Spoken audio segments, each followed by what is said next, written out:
People, sports, yes, it's time for another great time in sports, people. I'll get all the stories to you. You want the stories? I'm going to give them to you. Give them to you straight. People ain't going to talk straight to you. I'm going to give you the truth, okay? Here you go. Here's the first one. Rudy Gobert. And Rudy Gobert, if you don't know, punched his teammate the other day.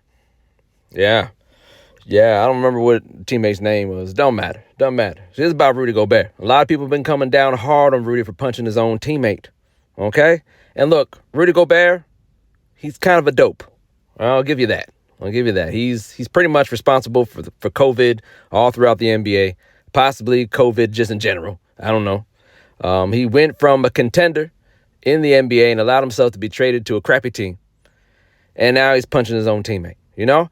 He can be dopish at times, but he's my dope. All right, he's my dope. I love me some Rudy. I stand with Rudy Gobert because I believe that him punching his own teammate. Now, his teammate, it's not like his teammate was just kind of sitting around being an angel when he got punched in the chest by Rudy Gobert. No, his teammate was talking a lot of stuff and called him a bitch.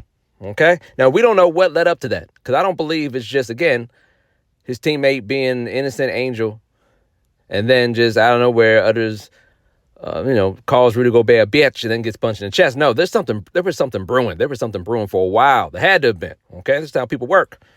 And all of a sudden he calls Rudy Gobert the B word, gets punched in the chest. Now I think that there's a good lesson for the kids here. Consequences.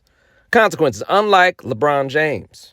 LeBron James talks a lot of smack against the refs, in the games, talks smack against the refs, at the microphone after the games. LeBron James is always traveling. Always. Don't nobody call nothing on LeBron James. LeBron James can do whatever he wants to do. He can do something as lame as crown himself king. He did that. It was a game recently where he put an imaginary crown upon his own head. Okay? He can do stuff like that. Nobody calls him out. No consequences for LeBron James. Just a world of entitlement for that man. But Rudy Gobert, he teaches our kids the right thing. Or which lesson's better? A lesson of entitlement or a lesson on, you talk a little bit too much and you get punched in the chest. Consequences. That's the lesson here, people. That's what I want our kids to learn. That's what I want my kids to learn. Consequences. All right? That's what I'm talking about, people. My man Cat Williams said it the best. All right? He shouldn't have been talking shit. And that's what I think, all these sports commentators, all these gas bags should be saying. But they don't say it. They're just going with the easy path of coming down hard on Rudy Gobert. I stand with Rudy. Our next one here, people. Fingers in her armpits. Now, if you don't know about this story, it's Malika Williams. She was on set live with Jalen Rose. And Jalen Rose was introduced, came and gave, Malika a bit of a hug, kind of a side hug thing going on. And they're very close, as far as I understand. They consider each other family. At least Jalen Rose considers her a sister. That's why he hugged her. And she accuses him, live, on air, of sticking his fingers in her armpits. Now, who would do something like that? Who would say something like that? Unless it were true. But we see, we can slow things down. We can take it still. We see that his fingers are nowhere near her armpits. Well, they're near her armpits, but they're not in her armpits, okay? All right, it didn't happen. So why would she say something like that, people? Why would she say it? Now, I've got some options. This is something that was kind of dropped. All right. Now, there was a fake story out there from Butt Crack Sports, Ball Sack Sports, one of them fake sports places that said that Jalen Rose was getting fired. He didn't get fired. That's a lie. But people just kind of dropped the ball. I want to know why she said it. Why did she say it, people? Because it's a weird thing to say. Is it not? I've come up with 4 options, 4 possibilities, people. 1, perhaps Jalen Rose did stick his finger in her armpit, but he has like a mutant finger. I'm thinking maybe he has a mutant finger. It's extra long. It's like real long. So we can't see it from that angle that we have here. All right. But he's able to take that long mutant finger, stretch it around and get real up in there in her armpits. All right. Another option is that perhaps because they consider each other family, or at least Jalen Rose considers her a sister, perhaps they knew each other when they were younger. And perhaps he used to tickle her armpits, get all up in her armpits when they were younger, and used to tickle her until she peed her pants. All right, so perhaps she has like some sort of PTSD thing going on in her head. You know what I'm saying?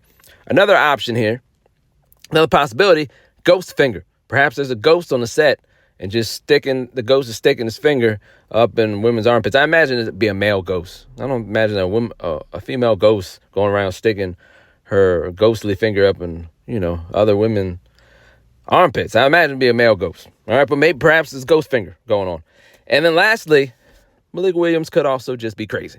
I don't know, people, but there should be an investigation. I'm leaning towards the PTSD PP. My next story here, people, that people are dropping the ball on is WNBA and the fact that people don't care. We don't care enough about the WNBA. We do not. And I feel like I understand what the problem is. I get it. People care about the NBA, and the NBA has nothing but scandals, drama all the time. They have Kyrie Irving talking a bunch of nonsense. We all remember that. That wasn't too long ago. We're talking about Kyrie talking nonsense. Ja Morant, he allowed drama. And I've noticed, especially as things get closer to playoff times, that players start punching other players in the junk. So perhaps, this is what I'm thinking. The GOAT of WNBA still playing, I believe she's considered the GOAT. Diana Taurasi, she's considered the GOAT. But I think that she's got to be in the twilight of her career, no? Maybe she could be like Tom Brady, like LeBron James. I don't know. But I think a good way for her to go out, being the GOAT that she is to do all the scandalous stuff that's going to get WNBA more eyeballs. You know what I'm saying? So I'm saying on her way out, she could hit up some strip clubs and wave a gun around like Ja Morant. She could just spew some anti-Semitism like Kyrie. And then she just starts punching, she could punch really her own teammates in the junk. There needs to be more punching in the junk in the WNBA. Get all that stuff going on and off the court. A lot more eyeballs. That's all I'm saying. People don't care. People don't care. They're very, very good. People don't care. They should care. Now we move to the NBA playoff situation. People, I'm going to tell you who's going to win. Y'all do some gambling. I'm going to help you win some money. All right? Because it's very simple. People try to build up all kinds of suspense. Who's going to win? Who's not? I'm the prophet. I'm going to tell you who's going to win. Okay? And it's real simple. I'm going to tell you this system. Okay? Stinkage. Who stinks? That's what it comes down to, people. Who stinks? Okay? So let's take a look at the Western Conference, the NBA. All right? We take out all the people who stink first. All right? The Thunder stink, Pelicans stink, T-Wolves stink. Okay? Then you take out all the frauds. Who's fraudulent left in the Western Conference? Lakers, frauds. Warriors, frauds. Yeah, they're frauds. Okay? They're frauds. Clippers, frauds. Kings, frauds. Nuggets, frauds. That only leaves you with Grizzlies and the Suns.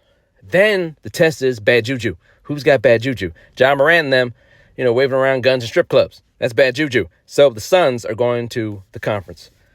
They're going to represent the conference. Now, unless something happens to Kevin Durant. But I believe the West is going to be represented by the Suns. And we go to the East. Who stinks? Bulls stink. Raptors stink. Now, people, when I'm telling about stink, okay, what I mean, I'm being absolutist here, but what I mean is you can't win no championship, then you stink, right? Why do a lot of them players play? They play to win a championship. If you can't win a championship, what that mean? It means you're not going to accomplish your goal. It means you stink. All right? Bulls stink. Raptors stink. Heat stink. Hawks stink. Nets stink. Knicks stink. They stink. Who are the frauds? Cavs are frauds. 76ers are frauds. That only leaves two teams. It leaves the Celtics and the Bucks. Bad juju. Who got bad juju? Boston got bad. Boston's always got bad juju. Okay? They can only hope to have less bad juju than the other team, right? Because Boston is, the home of racism, right? So you got that going on. Plus didn't you have that coach who was banging everybody in the organization? So that's a problem. All right, so it's going to be the Bucks. It's going to be Bucks versus Suns. And when you get to that in championship, you got to go with your gut. My gut says the Bucks are going to win it all. Bet on the Bucks. Book it. Book it. All you gambling addicts out there, book it. Lastly, people, my last story to touch on here, Israel Adesanya.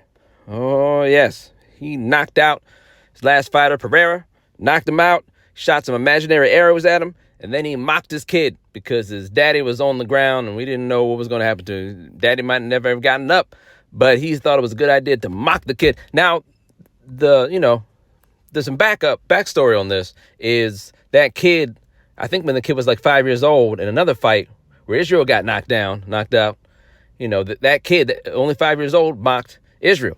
So now Israel's mocking the kid, still kid now. And, maturity reigns in the UFC. So then he started going on his rants and stuff. It's pretty much, he went on a rant of inspiration. That's why I'm ending on this story, people. It's a rant of inspiration because he's talking about people having your foot on your neck and people counted you out. People don't think you can amount to nothing. People think you should retire, should quit. He was like, nah, you fortify your mind. That's what he was talking about. Fortify your mind. So people, that's why I want to leave you on. Fortifying your mind. You know what I'm saying? Whether, you're getting punched in the chest, you fortify your mind. Whether someone's sticking their fingers in your armpits, you fortify your mind. Whether people don't care about the sport that you love, but the thing that you do that you love, you're really, really good at, and people don't care. They need you to do scandalous things to care about. You fortify your mind. Whether you stink, whether you're fraudulent, you fortify your mind. People, if you fortify your mind, you'll be just fine. That's what it is, people. Good night, and you're welcome.